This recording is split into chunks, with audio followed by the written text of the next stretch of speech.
CG Bhaskar की team दुर्ग के बघेरा में खबर को कवर करने के लिए पहुंची हुई थी। इसी दौरान रेलवे क्रॉसिंग पर हमें रुकना पड़ा। हमें हमारे साथ साथ काफी सारे लोग थे और उस क्रॉसिंग पर रेल क्रॉस हो रही थी, जिसके लिए हमें सिग्नल का इंतजार करना था और रुकना था।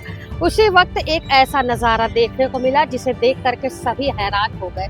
जी हाँ, लगातार ट्रैफिक विभाग के द्वारा नियमों का पालन करने की समझाइश आम जनता को दी जा रही है, लेकिन आम जनता जो है कहीं ना कहीं नियमों का उल्लंघन करती नजर आ रही। कुछ लोग पालन कर रहे हैं तो वही काफी सारे ऐसे लोग भी जो नियमों का लगातार उल्लंघन कर रहे हैं। लेकिन कोई एक ऐसा है जो ना तो बोल सकता है और ना ही इंसानी भाषा को ठीक से समझ सकता है, लेकिन किस तरीके से वो सारे नियमों का पालन कर रहा है और उस जिस तरीके से वो नियम का पालन कर रहा है, तो उसे से लोगों को सीखने की जरूरत है कि जब ये बिना बोलने वाला, बिना समझने वाला प्राणी नियमों का पालन कर रहा है तो हम तो इंसान हैं।